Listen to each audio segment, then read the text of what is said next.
Welcome to Wharton Moneyball. Welcome to a full hour of sports analytics here on the Wharton Podcast Network. This is Cade Massey hosting this week with my two of my three co-hosts, Adi Wyner and Eric Bradlow.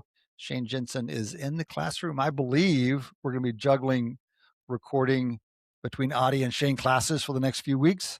Eric, on his off days from recording with us, is doing like 14 sections of MBAs, as he always does this time all of year. mornings, but 8:30 to noon. But he bills around the show. That's real commitment right there, Eric Bradlow. So I'm the only schmuck here not teaching. I'm reveling in that right now. This is a month without teaching. Good for, I don't know, watching football and thinking about sports analytics. Let's do some of that. We're at the very end of the football season. We're recording on Tuesday afternoon, as we usually do. The show will go up on Wednesday. Last night was the national championship game for the end of the college football season. And we're going to have a friend of the show, an old-time guest, an in-person guest, one of the few repeat in-person guests we had back in the day, Ty Hildenbrandt, co-host of the Solid Verbal, wildly popular college football podcast, Solid Verbal. Ty is joining us at the top of the hour, which is about half an hour from now. We're going to talk college football then, so we'll hold off a little bit, though I am curious whether my guys here watched any of the game. Hey, you baseball people, you watched any college football last night? I did. Both of them. Shockingly, yes. I did, by the way, because I'm not I'm not college football, but I watched the championship. Well, we're bringing you around. When we first started doing the show 14 years ago, you weren't that much of a pro football guy, and we brought you deep into that. And so college is just around the corner from that. It's a fun game. There's a lot of great research questions in football. Yes, right. It really does cross over what I consider like the big four pillars of analytics, and football really can tackle all of them. Give us the 4 pillars of analytics. Adi. Well, I call it the 4 pillars. So historical evaluation. So why people won, and who, what, where, why, and what's happened in the past. And then future evaluation. So who will win and what predicts future winning. That's kind of the big innovation of analytics, is to get away from the history and move to prediction. But I do think they've overstepped. They've gone too far away to forecasting and not enough kind of contemplation of the past. I think that's just as equally interesting. That fits your baseball conservatism. That fits you very well. Contemplate the past. Contemplate the past, people. Indeed. And then, of course, decision, game analytics in football is just abundant in that. Just why you make the decisions you make and which are the right ones. And there's more decision analytics. It's hard. What's the last one? The last one is training analytics. How do you get players to become better? I was going to say it's hard to do 3 or 4 without 2. Yeah. Well, true is 2 is sort of the big one, right? The future, but 2 is the predictive. 2 is the predictive. Predictive, but decision analytics are fascinating, and I think Spaceball is much more meager on that score, in terms of like in-game decision making. Not that there's nothing. There's plenty, like stolen base bunts and sort of strategic things in key situations. But football's got that in spades over any other Say sport. more about that, because I honestly get a little tired of 4th down and 2-point discussions, because that's what people obsess about. Sure, because that I think there's been a huge improvement and noticeable on the field. In fact, yesterday's final game was essentially decided by a. Oh, Adi, you blanked out there for a second. It was decided by the what? The game yesterday, wasn't it decided on a 4th and 5 conversion? I mean, that was one of the crucial plays in the game. You could argue Carson Beck's interception. He was deciding. Wide open, if he throws it 7 yards farther, could have also decided the game. But do you think for a moment, if it hadn't been for analytics, they would have contemplated a 4th and 5 conversion? No, that's an interesting question. I mean, it's not like Cignetti is this major analytics guy, but it may be that whole discussion has lowered the threshold for going for it on 4th down, and he clearly debated it. He had the field goal team on there for a moment. Phenomenal. There was an aspect of that decision that wasn't talked about on the broadcast I was watching anyway, but we've talked about it. And a few years ago, people raised this. If he'd have kicked the field goal, they'd been up 6. And so a touchdown would have lost. If they didn't get it and they were just 3, the other team might have settled for a field goal. There's this idea that when a team's down by more than 3, they play more aggressively, and it actually can hurt the team that's leading because the aggressive play leads them to score more and 6 is kind of a precarious position to sit in if that's true. Well, that's strategic right there. And you were talking about other ones. There's, of course, there's 2-point conversions. It's not fourth down conversion. That's also a big one. But the mixture of play calling, I mean, isn't that the most important and most fascinating? I was hoping you were going to go there because I don't think there's been enough on that. And it's really, really hard. And, fans are basically just, fans want them to call the touchdown play. And so if it only goes for 1 yard, they didn't call the touchdown play. They did the wrong thing. Fans don't reason about this in a very sophisticated way, and it's hard to reason about it in a sophisticated way because it's super game theoretic, right? Right, and even so, I'll mention some a paper written by our friends and colleagues out in CMU. They analyzed using Big Data Bowl the entropy of the count of the quarterback. All right, so they count in until they decide to snap the ball, and they had that data, and they argued, I think fairly persuasively, that the more entropy, meaning the more unpredictable your snap, the much more cadence. You're talking about the quarterback's cadence as he calls the snap. Yeah. Right. This was this year's research. And what was the outcome of that? It leads to more what? I assume better outcomes. Better outcomes, more unpredictable play calling, and there's just a fundamental game theory of it is in football is so rich. And I think probably the thing that's an obstacle is that we don't really have the data perhaps, and no one really runs experiments. Experiments would help us really start to solve some of these questions, but it's impossible to get anyone. Well, it's a little bit like Adi. Is there anybody? I think would you agree that in baseball, is this true? Is this true in baseball that the pitcher could probably not do better? Could they do better than just truly randomizing their pitch selection? They probably do. They kind of randomizing. I mean, you have to be careful with that because certain combinations are really, really overwhelming in one direction, right? So you can't just conditional on a distribution like this hitter needs to see the slider because he's really weak against the slider and hits fastballs more. But given that, absolute randomization, full randomization is much better than anything you're doing. And with tennis, same thing. Like down the middle line versus the outside, whatever the right terminology for those things is, aren't they?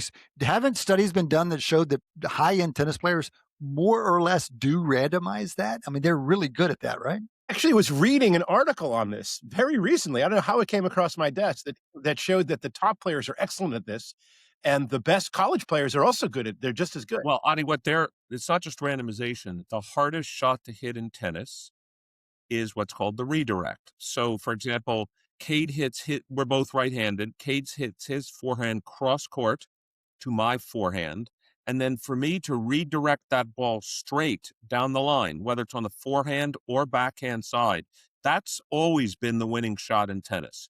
And whoever can redirect the ball down the line first, that's the winning shot in tennis. And that's what you need to do.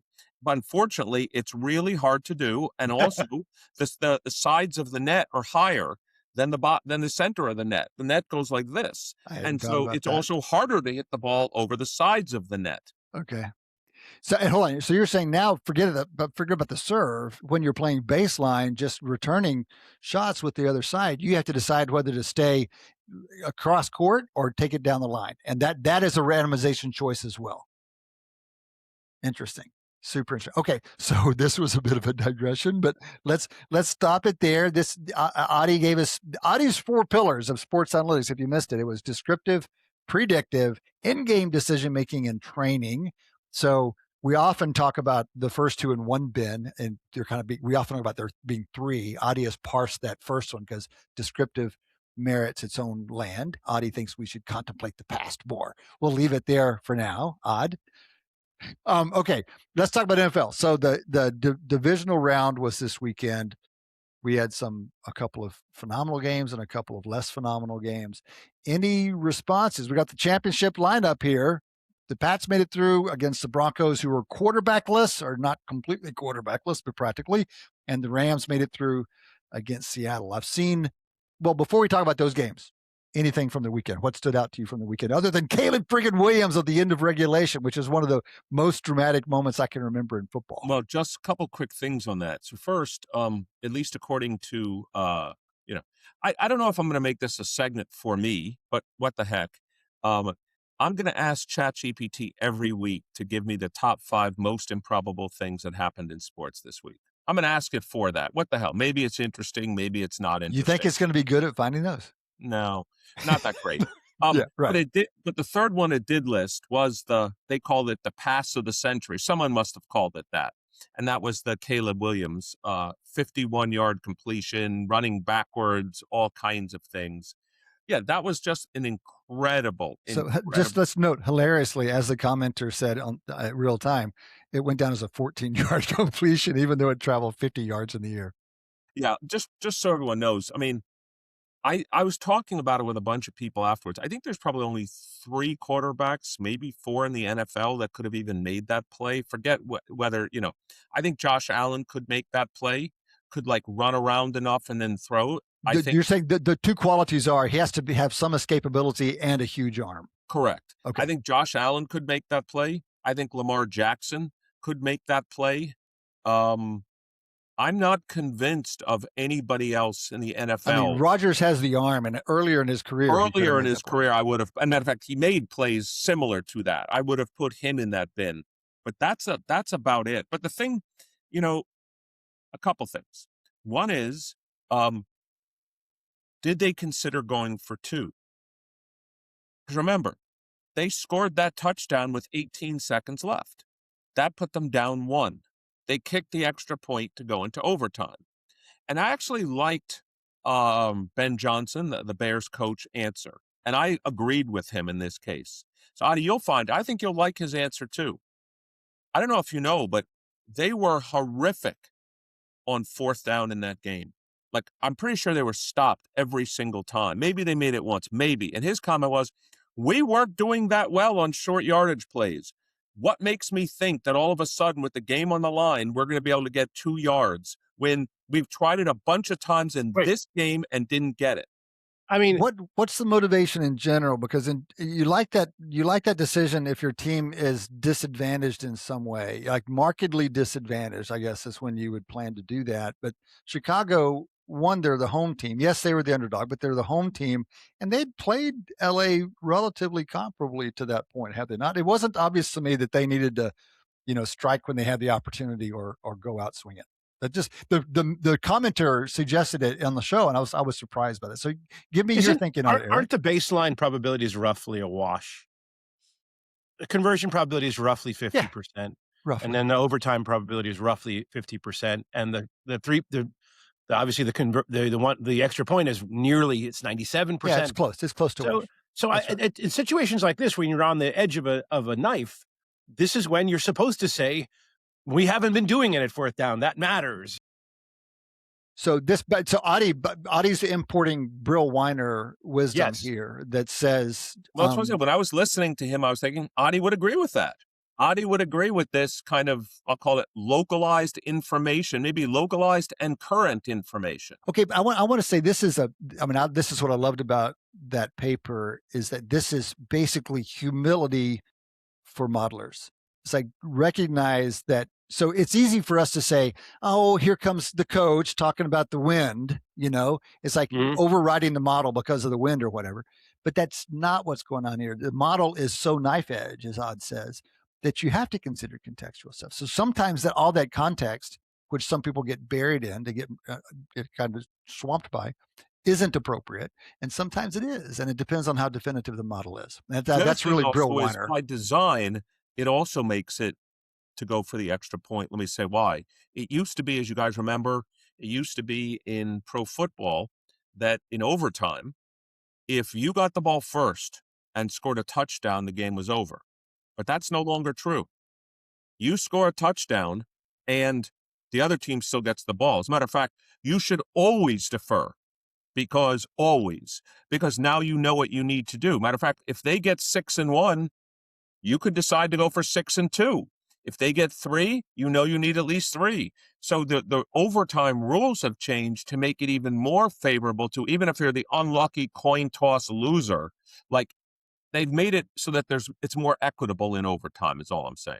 Because otherwise, if you didn't get the coin toss, you might as well forget about overtime. You typically lost the game. Well, in seasons have ended, Bills just got knocked out for the 6th year in a row, and one of their being knocked out was because of those early. In fact, the reason they changed the rules is because they were knocked out without having a chance to even touch the ball. in overtime. Let's talk about the Bills.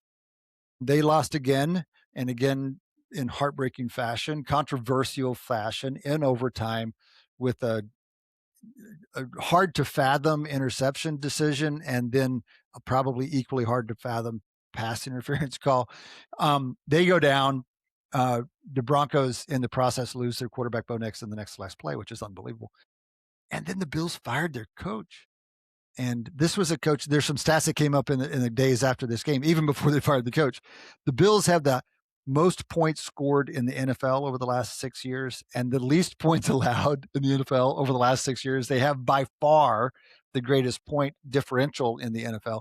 They've been to playoff wins, maybe. Most playoff wins, surely. They've been to the divisional round every year, the championship round a couple of years in that run, and they fired their coach. So that's the main thing that I'm stuck with coming out of this, other than just the heartbreak. I should read out one of the texts from one of these Buffalo text threads. I'll dig this up, but the pain and anguish is just so bad. Eric, what were your thoughts on the Bills? Well, I hate to say it because I love him as a player.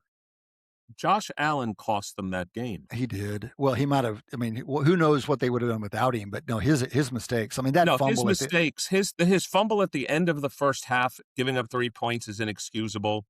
Did anybody talk to him about why he was running the ball? You can't run in that situation. They didn't have timeouts. They didn't have. There's not enough time. You can't break the line of scrimmage. So what the heck was he doing? Right. And forget the fact that he tried to lateral it or whatever he did there. Just what is he doing? And that 3 points made a huge difference in the game. The other thing was that I know you saw this, Cade. I don't want to put up. I'd have to watch it again because I've only seen it like twice or 3 times. But he missed a wide open receiver for a touchdown with 15 seconds left in the game that ends the game. I mean, the game's over. And the guy, it has to be, I don't say it has to be, but it's sort of, if you're Josh Allen and you're supposedly the MVP and the best quarterback in the NFL, you must make that throw. Well, and he missed him. It reminded me of Baker Mayfield the entire season. That throw was Baker Mayfield, because I watched every Bucs game the entire season. Guys are open deep, and he's overthrowing them. Okay, but there's a difference here, and this is something Brian Burke worked on when motion tracking first came out. Brian worked on this. I don't know what's come of it, but I'm sure some cool stuff has come of it, where you can begin to evaluate: did the quarterback go to the highest value added place? And that's going to be some combination of it, the probability of completing the pass and then the value of the play if you do complete the pass. And so for the first time, we're beginning to be, kind of backseat drivers on did the quarterback go in the right place. I don't know what the base rate for that is, Eric. The base rate's not 100%. The best quarterbacks in the history of the game. I didn't say it was 100%. I know, but this is what my reservation about that critique is. It's inevitable that sometimes the QB is going to miss the obvious guy. And if it happens in a key moment, well, who's to know why that happened? The guy can't see everything on the field. But I'm curious. I don't know the answer. It seems to me that the base rate, I don't know, among the very top quarterbacks is probably quite high, but substantially short of 1. Like I would guess 3/4 of the time. Yeah, for the very best quarterbacks. Okay, but here's the question. I mean, this is when I'm teaching. This is one of my favorite examples. It's what I call the uncontrolled comparison. In other words, you make a statement that sounds very plausible. He should have missed. He's a great quarterback. He should not miss an open receiver. The implication is we know that that this is usually done 3/4, but I'm not sure we do. And I think it would be quite surprising to me if it's that high. Being a quarterback is, and what I'm really actually interested I said among the very best. Yes, and what I'd be curious to know is how compact it is from the 90th percentile to the 10th percentile. What's the difference? Great. And I'm curious, and this is, I guess, what Brian's metric might help us figure out, and that would be great. How often? This was he presented this at a pre-MIT conference when Google used to host that pre-MIT conference for a few years. My memory is that Brian, that's probably been 5-6 years now. But somebody's got the answer to this. Someone has those models. Someone has some sense of the base rate and the compactness of that. Yeah, it's a terrific question. Let me just say why. Also, I sort of support firing McDermott, but it's just, I guess you could call it a strategy type reason, which is given the talent of Josh Allen, maybe the strategy of the team to put so much on him, to give him as much flexibility as you've given him, is not a winning strategy. Like, for example, he turned the ball over 4 times in the game. Now, that's not exactly the coach's fault, but maybe the structure to have Josh Allen more freewheeling, maybe to allow him more chances to throw the ball down the field, maybe running the ball less. I mean, I'm saying by construction, he may have the thought of, we're going to get great Josh Allen and we're going to get sometimes not as great Josh Allen, but that trade-off is worth it. And maybe that structure is just wrong in the NFL. Maybe empirically, can't win playoff games. So I'll say it the following way. Let's say you have to win 4 playoff games to win the Super Bowl. Generally, it's 3 or 4. Eventually, Josh Allen's going to have a Josh Allen game under the Sean McDermott structure. And therefore, that's why he has hypothesis. It's a hypothesis. It's a question. That's all it is. It's a hypothesis. It's interesting. We're gonna roll off of this in just a few minutes. So, what else on the NFL? What's prominent to you guys on the NFL right now, either from the divisional round or the upcoming conference championship round? I'll give you one thing. I think this is an Aaron Schatz number. He looked at DVOA of the conference finalists, and this year's matchup in the NFC between the Rams and the Seahawks is not only the highest in the history of the DVOA, but like by a long shot the highest. So these 2 teams are at the top of most people's power rankings, and not by a little bit. And they happen to be playing in the NFC Championship. Yeah, I had Aaron on, as you guys remember, a couple of weeks ago, and he was mentioning that in the last 10 years, based on DVOA, Seattle and the Rams were the 2 best teams, in the last 10 years, or in the top 5 of the last 10 years. Well, remind me, guys, what's the D stand for? It's value of average. What's the D? That's a good question that I don't know the answer to right off the hand. Let's keep going, though, Eric. So on the other side, though, you've got New England against a completely hamstrung Denver Broncos. And so it's really unfortunate that we don't get to see the Bo Nix version of the Broncos make this kind of 4 strong teams. Drake May and the Pats continue to kind of surprise, I suppose. And it looks like, in all odds, unless Stidham can do something that Nick Foles has done before. So you've evaluated this, I know, in Massey Peabody. Is it surprising to you that the quarterback is worth 7 points? Top quarterbacks, I believe we've kind of, back of the envelope estimated around there. Top. That is right. Okay, so that doesn't surprise you then, because is Bo Nix a top quarterback? I don't know. I don't know. That's a lot of value. 7 points is 20. It's a lot of value. I would not have thought Bo Nix was worth 7. But that's what it is. That's what the betting lines are saying. Because I think Denver would have been favored by 1.5, and now they're underdog by 5.5. It's a big move. It depends on the backup quarterback, of course. Stidham has 3 starts in his life, 3 professional starts. So super disappointing on that front. We are going to shift gears now because we've got our guest for the second half of the show rolling in. We're talking football, but we've been talking pro football. We want to shift gears and talk a little bit of college football here in the second half of the show. Guest this half, and it's been a while since we've seen Ty, but Ty Hildenbrandt is joining us. Ty is the co-host of Solid Verbal. We think we've been around a while. We're hitting our 12th anniversary this year. It's hitting their 18th sometime this year. They've been around since 2008. He and Dan Rubenstein do a terrific show on college football. Independent. They're independent of everybody else, and they've probably got the largest audience out there.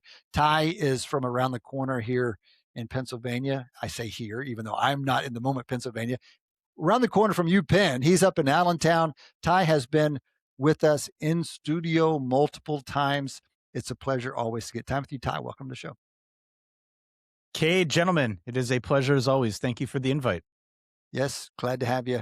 We've missed your dulcet tones, this gorgeous radio voice that Ty Hildenbrandt brings. We should have him on every quarter or so just to improve the sound quality of our show. Give us some more, Ty. What are you doing this morning? How are you feeling after last night? I will take that as a compliment. Thank you.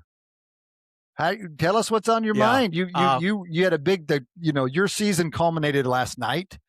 Y'all did a real time show, and then you did your usual recap afterwards. So I know you did a lot of talking. I'm curious, as you woke up this morning and thought about that game, what aspects of the game stood out to you? Like, what's on your mind about that game last?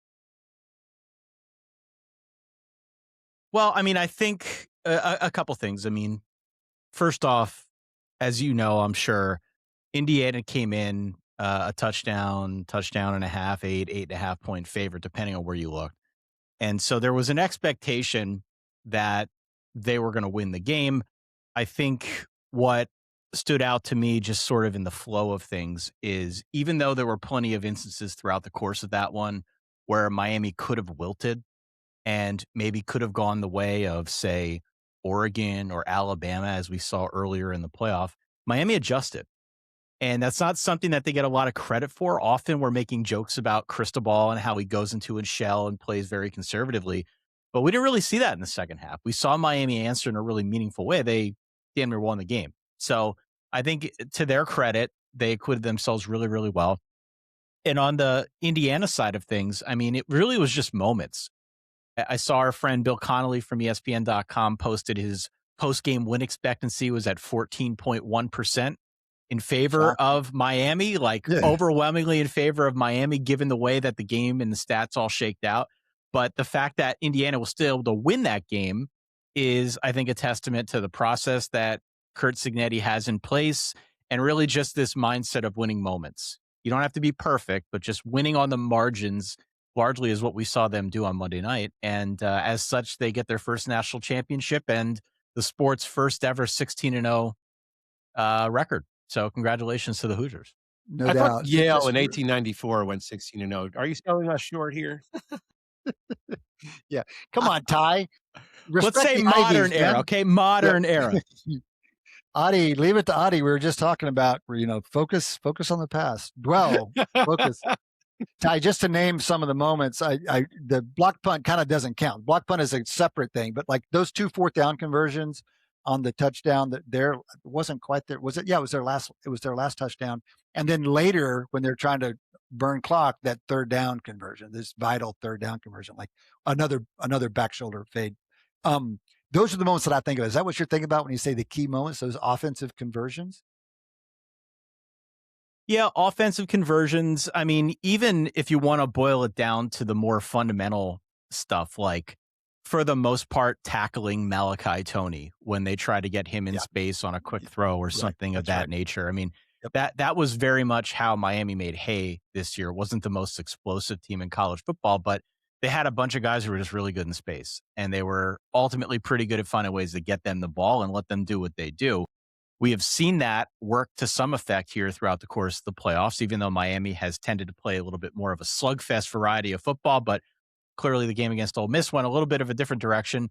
Nonetheless, they've done that a lot this year. And so for me, coming into this one, it was, can Indiana tackle? Can Indiana tackle these guys who are just raw athletes in space? And they did a pretty good job of it. They weren't perfect, again, but just moments like that, finding a way to get a guy on the ground, being very disciplined. The zone coverage scheme that they play is one that requires a lot of discipline and really good communication. So it's not necessarily a team comprised of first-round talent, though there will be some first-round players on that roster, but probably not to the same extent as Miami. They're just really good as a team together. And so when you've got that type of synergy, when you've got that culture, that shared sort of philosophy for how to play defensive football and offensive football to an extent, you tend to see your team excel in some of those margin moments. And we saw it on display last night. Eric. Yeah, I was just wondering, Ty, it's really a 2-part question, but it's the same question. If yesterday's game were the only game you saw of Fernando Mendoza, would you say he's the number 1 pick in the draft? And number 2, is it obvious to you if we project out 3 or 4 years, who's going to be the better pro quarterback, Carson Beck or Mendoza? So I have some thoughts, but I'd love to hear your thoughts on that. All right. Part 1, the answer is no. Based on what we saw from Mendoza last night, I would not be inclined to say he looks like he is going to be a slam dunk in the NFL. Now, if that, again, to your point, if that's the only game I saw, I'm not going to go on a limb and say that he projects as the surefire number 1 overall pick.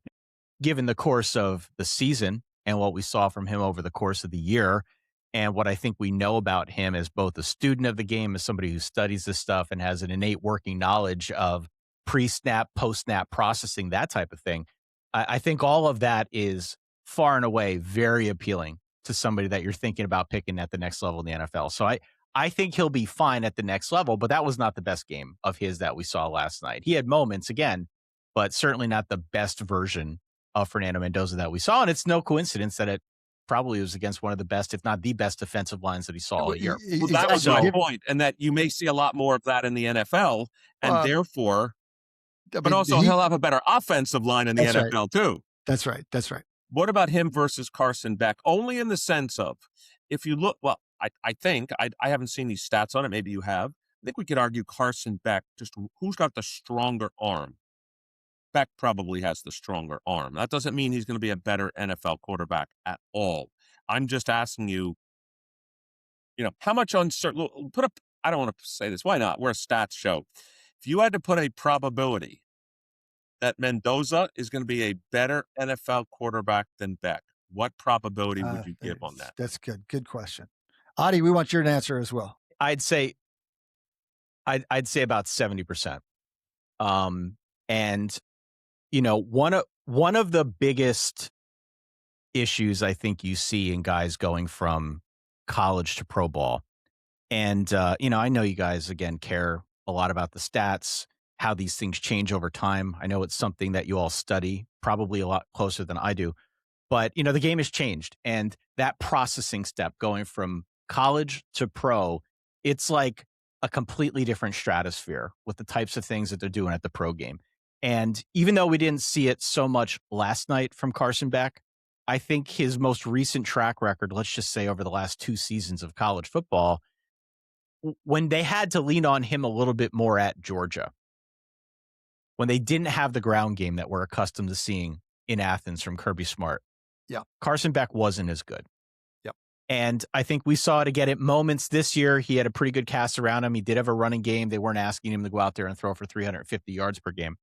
But again, we saw it moments this season, notably in that Louisville game earlier in the year, where you can confuse him. He threw 4 interceptions. It could have been more in that game. So I just think the ability to confuse Beck is a very real thing that needs to be taken into account when we have this conversation. And not to say he can't confuse any quarterback, but I just think Mendoza is a little bit quicker when it comes to processing post-snap. So I tend to come down on the Mendoza side of this one a lot more definitively. 70 is a strong number, and I love what he did there, Eric. He said, I see your stronger arm. Like, we can argue it, but let's just grant Beck the stronger arm, and I'm going to give you better processing speed. And this is something I think the NFL has learned. They have a hard time with it every year because you fall in love with arms. But I think they've learned that processing speed matters more than arm. Can I ask if there's any data on, have we looked, maybe even just narratives? Have we looked at the every year, lots of quarterbacks get their opportunities coming out of college? Is there any consistent story that people tell about why those who don't make it, and if it has to do with processing? I think processing is... Go ahead, Ty. Yeah, I mean, I was just going to say, I think processing is one of the things that they try to get a handle on. They'll look at stats like time to throw versus completion percentage versus just some of the stuff that you can find if you go on some of the advanced analytical sites. As you know, this is a big business, so they'll go all the way down to hand size and things of that nature. My hunch is, just knowing, how these things tend to go, they tend to factor in as much as they can and then tell whatever story makes the most sense. To your point, Cade, given that the Raiders are drafting first, that to me is interesting because even though it seems like Mendoza will be the overall surefire pick, the Raiders are a franchise throughout their storied past that tend to get really romantic over a guy who's quick or a guy who can throw the ball a country mile. They're not always focused on the full package, which to a large extent Mendoza has. I don't think he's a perfect prospect, but I'm curious to see nonetheless, though I think he will be the number 1 pick, what they surround him with and how they try to bring him along with the new coach, because there's not a great recent track record right now for them turning, college prospects into all pros. Well, of course, Say the Tom least. Brady is advising them, and so that should be interesting, right? But I just want to ask you another question about to Adi's point. Something Cade mentioned earlier on the show, which was, I would imagine one thing you could do, like I was lamenting Josh Allen, but not so the 4 turnovers, yes, but more so him missing the tight end. But at least I want to talk about what Cade said there. At least he went to the right guy. He didn't complete it. Like there's 2 sources of error. One is I went to the wrong receiver in the sense of expected points or expected yards, or I missed that receiver. Those are 2 different errors. Couldn't that be measured? Couldn't we look at whether Carson Beck goes to given where everybody is on the field and the situation, couldn't we look at the correctness of choice for quarterbacks and score people that way and then separate that out from the error, I missed that person? Well, so 2 points on that, right? The first thing is I don't know if I've found a way yet to quantify that. At least that's in some sort of public arena that I can digest it. But my hunch is that that type of thing is already going on when they're scouting in advance of making these picks. There's a ton of tape on all these guys. I'm sure that there are people going through that with a fine-tooth comb. But then there are other things, and I think this is something that flies a little bit more in the face of somebody like Beck. PFF is an example of someplace that tracks turnover-worthy throws and things of that nature. So it's not necessarily saying that he's going to the right place, but it is some sort of gauge over the accuracy of the throw. Is he throwing into traffic? Is he taking risks that don't need to be there? Those types of stats. And I don't have that one in front of me, unfortunately, but I could get it. I know that's something that Beck has struggled with here over the last 2 seasons of college ball. It's making sure not only he's going to the right spot, but that it's an accurate throw. And so that, I think, is one area where my hunch is if we looked at the numbers comparing Mendoza to Beck in that capacity, that's an area where it would be a clear advantage for Mendoza. Of course, I'm sitting here, just one last thing on this exact point. I'm just wondering which one's more teachable. Which one would you rather, like, if I told you could have someone with making great choices, but weaker accuracy, or someone with greater accuracy, but weaker choices, which do you think is more coachable? I want both, but yeah, that's my question. I have no idea, but it's an interesting question because that has implications for who you draft. I want the more coachable guy. I want the more coachable guy who wants to be a student of the game and, can understand. I mean, look, Fernando Mendoza is a deceptively good athlete, and we have seen him use his legs. We have seen him have a real innate sense of the pocket around him. He is clearly a good athlete. He is not a statue back there. You're not going to confuse him with Lamar Jackson.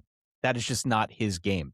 He also doesn't have the strongest arm in the world. It's not a bad arm. He's going to be the first overall pick, but let's not act like he's Brett Favre. The fact of the matter is his processing and his ability to digest tape and recognize before the snap and after the snap what's going on, that has propelled him now to new heights to win the Heisman Trophy and to be in this conversation for the number 1 overall pick. So I would almost always rather, provided we're not talking about like a full-on pop gun arm, I would always rather the guy who knows where to go with the ball, can digest what's happening around him, and can play quick. So I would probably go Mendoza in that. All right, Ty, I want to ask you one other Indiana question, then we want to move to some more general college football topics. The other Indiana question I have for you sounds absurd, but I think this is actually what I'm curious about. Cignetti, overrated or underrated? And it's absurd because he's been praised to the moon lately. They praised Indiana so much over the last month that I started pulling for Miami just to get over it. It's just ridiculous how much praise. But in the end, I wonder whether we're undervaluing what Cignetti did here. And we're talking about the portal and Indiana and the James Madison transfers and all that stuff. And I mean, so maybe it's replicable because other schools do that, but maybe he's just this unicorn of a coach that you're never going to replicate because we had Saban in front of us for all those years and nobody could replicate Saban. So Cignetti, overrated or underrated? I think he's underrated. And it's crazy to even say it, but consider the context here for Indiana. This is a program with 715 losses in its program history. I believe that is the most in the 156 years, or the last 156 years of college football. So it's not like he was hitting the ground running at a place like a Georgia or even a place like a Texas Tech, where there was something of a football tradition. They had 3 Big Ten wins in the previous 3 seasons before he got there. 3 in-conference wins in 3 years. Exactly. So not all situations are created equal.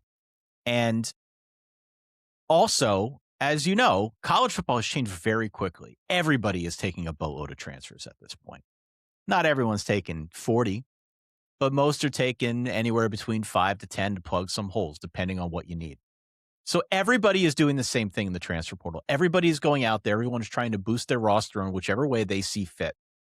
And Cignetti was able to take a program that was dead, completely boot it up from scratch, basically install a new operating system, and get this thing running at optimum efficiency in 26 months. He's got 27 wins in 26 months and now a national championship. So for him to turn this around as quickly as he did and get them playing at this level with guys in both seasons that were cobbled together from other programs, whether they were cast-offs or just guys he wanted to bring with him from his previous stop, whatever the case, for him to do this as quickly as he has done it, to me, that indicates you can't hand wave this thing and just say, oh, it's the transfer portal. He got lucky with his guys. He won 11 games in year 1. He obviously went 16-0 this year. Whatever he is doing, whatever his process looks like, and there's been much written about, they practice a little bit less. They're a little bit more focused on communication and discipline, and it's a little bit of a different setup, but it's very process-driven. Whatever that is clearly working to a degree that nobody saw coming. So I don't know how you can look at what he's done over the last 2 years and feel like he's overrated at this point. I mean, maybe he's not underrated, but he's certainly not overrated given what we have seen now over the last 2 seasons. Yeah, I was just wondering. So I actually just looked quickly. It's easy to find. I just looked at their record this year. I don't know if this is worth anything to evaluate coaching, but I did just look at their record against the spread. And so they're about the 30th team in the college football this year against the spread. Now, maybe it's because him as a coach is already built into the line, so that could be one explanation for it. Or it could be, he has really good talent. He's performing well compared to that talent, but not extraordinarily well. Is that worth anything to you? I mean, I'm not saying that's the right way to measure it. I'm just asking your question. They were 10-6 this year against the spread. Yeah, I mean, and there was a crazy stat before, and I'm going to blank on it a little bit now, before the game, where his record when he is a touchdown or more favorite is just off the charts. And I think what has, in a good way, and what I think has very much defined his early tenure now as Indiana coach is something we can't really quantify. And maybe this is as close as we'll get to it, but killer instinct. Killer instinct. It's the thing that Mario Cristobal has been criticized for not having at times. But Cignetti goes for the throat. He will try to take you out. He put up 63 points at Illinois, right? He obviously destroyed both Alabama and Oregon. The guy knows how to keep playing and keep his foot on the gas when his teams get up. So Ty, we can talk a lot about him winning on the margins. Go ahead. I just want to add one element to that, because I think you're raising something interesting and true, but it may be underappreciated yet. It's not just keeping your foot on the grass, even though it is that. And there are plenty of coaches.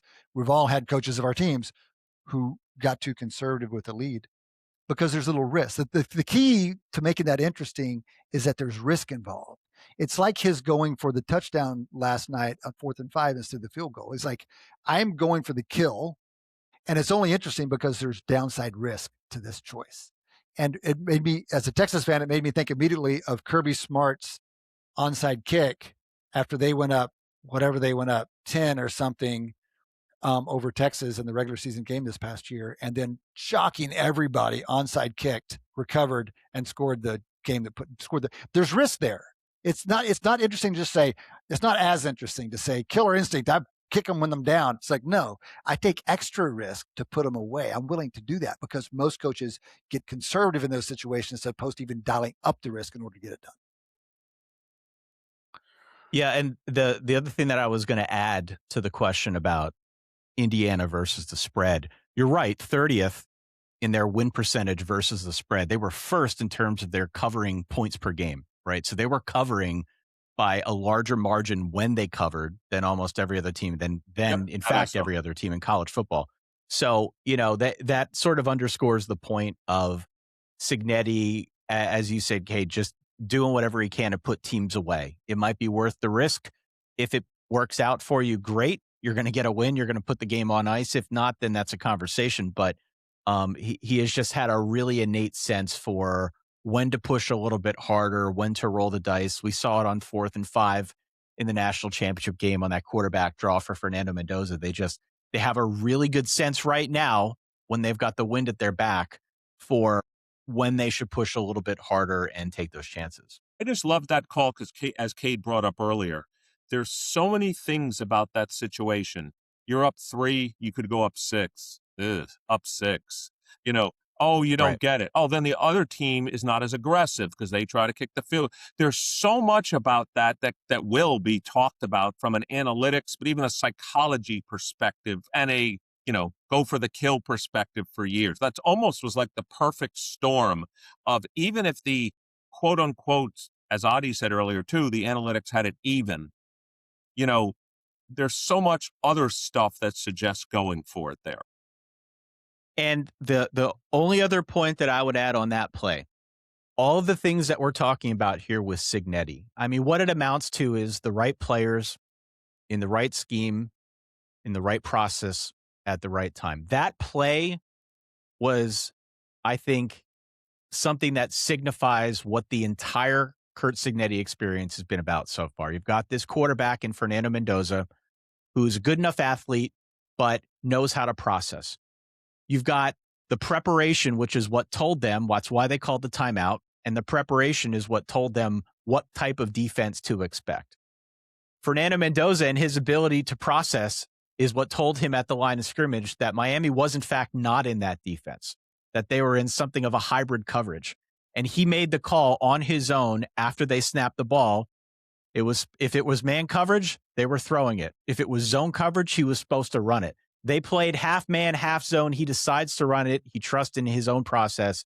He puts a move on a guy, kind of sidesteps him and takes a shot, but ends up diving into the end zone to give them that 10-point cushion. So that play in and of itself, I think, was a really interesting microcosm for the Cignetti experience so far, and how it really is just the right process, the right players, knowing what to do, doing the little things on the margin a little bit better than the opponent. Do I get to ask Ty, Cade, what would be a successful season for Indiana next year? So what now? So they went to 11 wins, obviously a great season. I just don't remember. Did they make the playoffs last season? Yes, and they got smoked. They did. Okay. They made the playoffs with 11 wins, lost to Notre Dame in the playoff, but that was sort of Curt Cignetti's coming out party. It was a very big deal. What's the expectation now? Like, is it, let me think about it. They're thinking about expanding to 16 teams, but let's pretend they stay at 12 for now. Is it like anything worse than, I'll call it, Final Four, a bad season now? I think you got to get back to the playoff. I think if you lose in the playoff, that's understandable. You're not going to be able to replicate this every year. And most reasoned fans understand that, but there is an element here of like, once you fly in first class once or fly on the private jet, that's just sort of who you want to be, And Indiana's a very big institution, as I'm sure you gentlemen know. It's got a huge alumni base, the largest living alumni base in the country. This is a program that is going to want to reinvest in this football program, and they're going to want to try and replicate the success as much as they can. So we were looking at their schedule a little bit last night. I mean, they've got a really strong portal class again coming in next year. It's going to be much of the same conversation, even though there'll be some new faces. I would expect 10 wins. I think the expectation starts at 10 wins. Of course, you get an injury. I mean, a lot can happen over the course of a year, but If I'm an Indiana fan, knowing that they've got this train rolling now with Cignetti and that talent is seemingly a little bit more apt to go there. If I were a fan, I would want 10 wins to get into the playoff and give themselves another shot. All right. Mendoza's little brother, who was a backup quarterback this year, announced for the portal this morning. So that's because they've pulled in Josh Hoover from TCU. But unless you're a real college football guy, you may not know Hoover, TCU quarterback, one of the highest regarded pro prospects in the college football right now. So he's got his supposed Mendoza lined up. Ty, talking about the portal, one of the things I want to talk about with you a little bit here, and I want the guys to get at least a little bit of this before they have to roll off, is the portal itself. And I think of you as being in touch with college football fandom as anybody out there. I can't think of anybody better than you and Dan to ask this question to. It's like, what is the current vibe on the portal? And therefore, what do you think the consequences are going to be of the portal world we live in now? And of course, it may change, but on our current trajectory, what are the consequences, pro and con, of the portal? And I want to say one thing about it before I give it to you. Last year, which is the first full year of the portal, being a fan of a big school, you and Dan are fans of big schools. So Ty went to Penn State. He was raised in a Notre Dame family. Those are his schools. Dan Rubenstein, his partner, Oregon guy.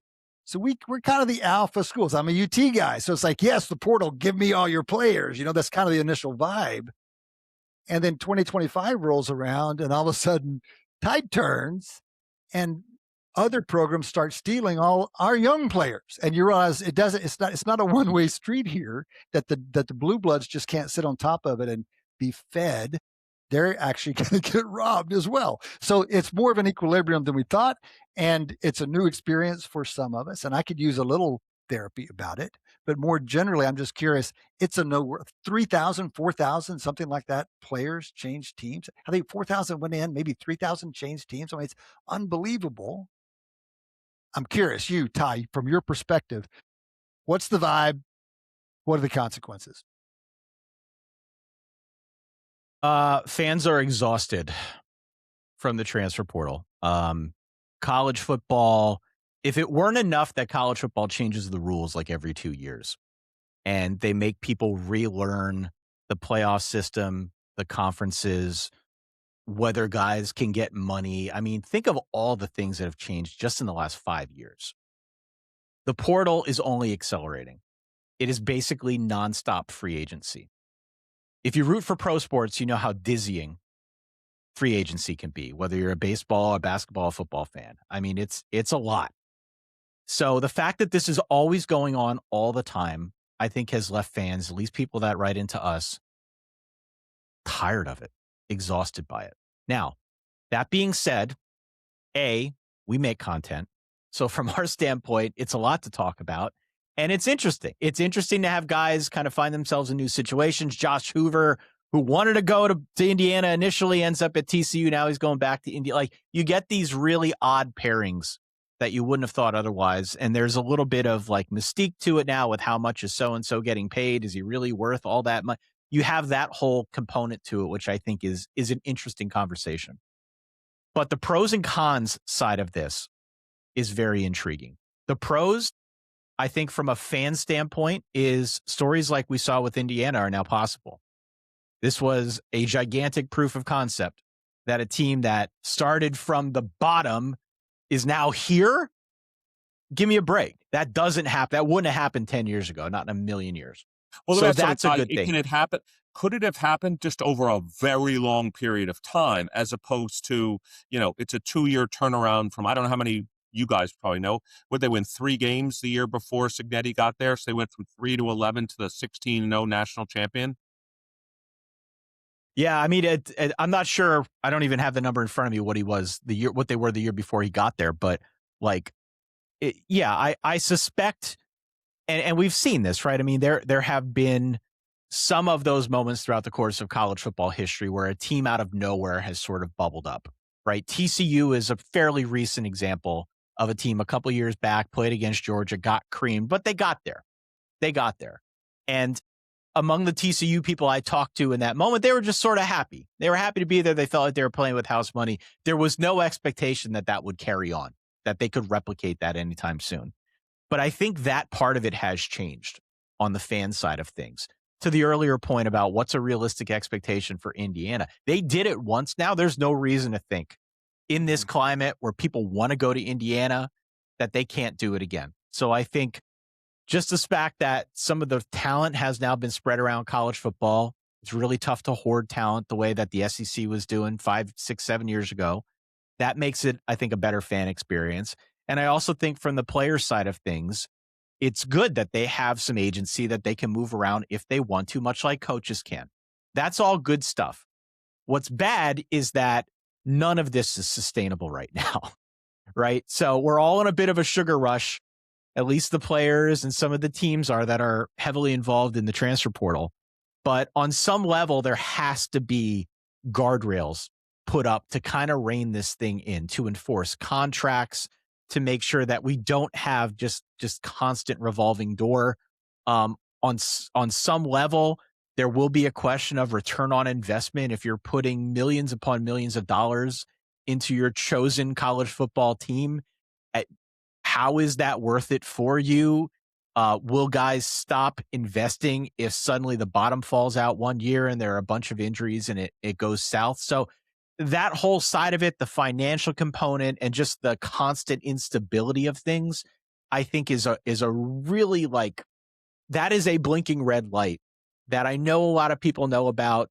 I don't know what solves it. Maybe it's making players officially employees and giving them more binding agreements once they're at a given institution. But, it's a really interesting push-pull right now between wanting to give the players more power, which is how this all started, but at the same time, not wanting to put college football in a position where it's even more unstable than it's been in the past.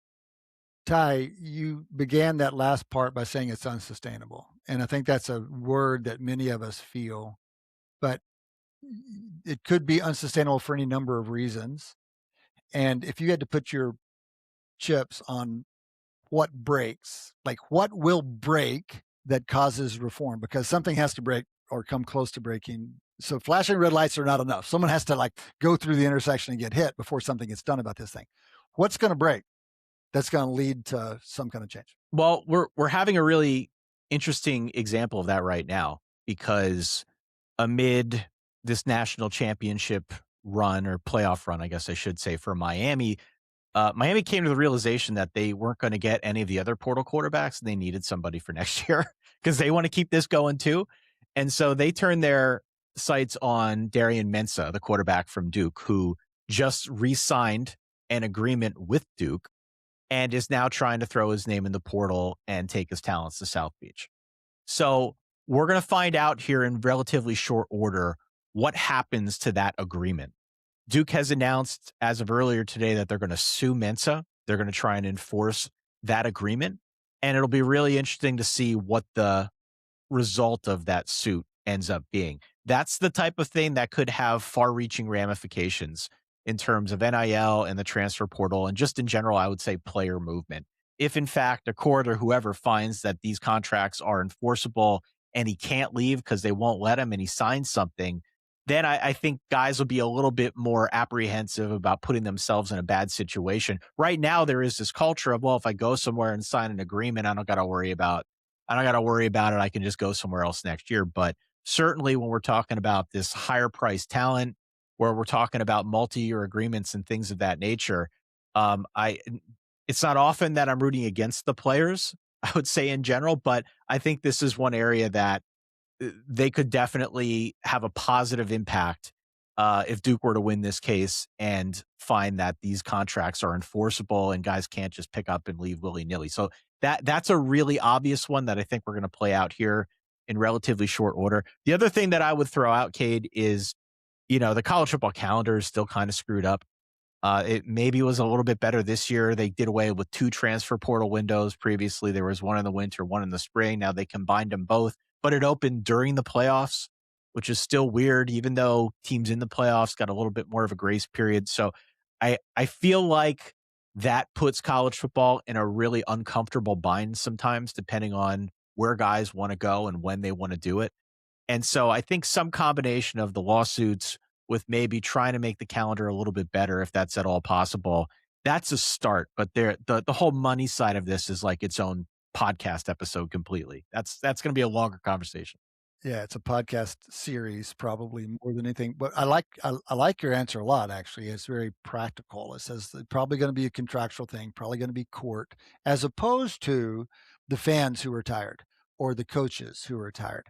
That's a real issue for long-term sustainability, but that could wither away for a long time before it was enough of a crash for them to do something about. But how these contracts get enforced or don't get enforced is a big one. And then, depending on how that goes, you get schools learning that the portal isn't the answer to every need. And so you end up in seasons without a quarterback.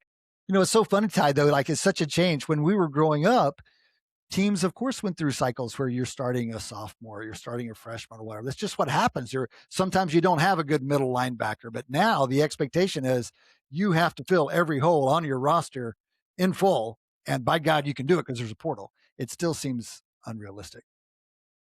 It is. And look, I mean, not to go too far down the path of the money conversation, but there were already talks just this week about right now there's a cap on how much of the revenue schools can share with their athletes. There's a talk about wanting to get rid of that cap altogether, wanting to give schools the right to pay guys as much as they want. So, college football has always been this battle of David versus Goliath. It's part of what makes it such a charm sport and what gets people fired up to watch every Saturday. It's that constant thrill of a potential upset. What's going on right now, though, I think has allowed a little bit more parity at the power conference level and has definitely spread talent out a little bit more. We're seeing a lot of this haves versus have-nots thing on the financial side. And so longer term, this mindset of we have to fill every hole on the roster with high-priced talent, with the best guys that are available to us, the best guys money can buy. Eventually, I think that prices a lot of the smaller schools out of the competitive market. And that's a problem. I don't personally want to see that, even though, we're sort of used to the blue bloods driving the sport. I would prefer a sport that is not that lopsided in terms of resources. So we'll see. We're still at the tip of the iceberg with this whole thing. Okay. Helpful reports from your perspective, your rich perspective. One more report from you, Ty, before we go, and we'll try to wrap up quick because we're kept you over time already. But Penn State has, if not for all the craziness of the intervening 2 months, or it's even been longer since they fired their coach. Penn State was the story early in the season. I mean, Penn State and my team, Texas, these were 1 and 2 in the year coming in, and both fell pretty hard. But Franklin lost his job as a process, didn't sign anybody. Then they dicked around through most of the coaching carousel before landing on what at some years has been the hottest coach available. But Matt Campbell, Iowa State, he brings a lot of his players, including his quarterback. Penn State that's our state institution. It's the local big college program. You went there. What's the sense right now? Now that they've come through all that craziness, is there optimism? Is there hope? How do you think they're going to do right off the bat? Like, what's your take? I think there's a lot of optimism, to be honest with you. And it's kind of like a natural segue to go from talking about the transfer portal to talking about Penn State. Because for as much of the conversation right now is about who can we get to move from program A to program B, there is a much bigger conversation that takes place when coaches move. An addendum to those coach conversations is now, how many of your other guys can you bring with you? Not just your assistants, but how many of your players can you bring with you? And to the point, Matt Campbell has very much been a name in demand. He's not done a great job of advertising what he's done at Iowa State, even though he's done a remarkable job. And he has been in the running for some really big jobs, but he has waited. He has been picky. Penn State totally botched the process to try and hire a new coach. I think that's been well documented at this point. But the fact that Matt Campbell fell off the back of a truck and into their waiting arms with all of these guys from an otherwise pretty good Iowa State team, it doesn't need to be pretty. It just needs to work. And in that sense, I think it worked. So much of what he has done in the early going in State College has, I think, been very, very exciting. He did bring a lot of guys with him from Iowa State, including his quarterback, Rocco Becht, who will probably already be the best quarterback Penn State's had in the last 10 years. I think he has done a really good job piecing this thing together kind of on the fly and very, very quickly, not just with his own guys, but we're also now seeing like some guys who were interested in Penn State previously in the high school recruiting game throw their name back in the ring, maybe be interested in Penn State again. It seems like they're able to ratchet that up a little bit more. So I think the combination of the talent that he's going to have on hand, which for all intents and purposes is a hybrid of the best of Penn State and the best of Iowa State, combined with what their schedule looks like next year, which to my eye looks very advantageous. I'm not saying they're making the playoff. I don't want to go that far, but I think this is a team that's going to be competitive right away. And given the way this all went down after those losses this season, if you're a Penn Stater, you got to take that and be pretty damn happy with it, right? You will take that a million times over. It's a different mentality. It's a different philosophy. It's obviously a different coach altogether. But the thing with James Franklin had definitely run its course. Not crazy about the way he was fired, but I think it was time to move on and kind of change the landscape a little bit. And I'm excited to see what Matt Campbell can do.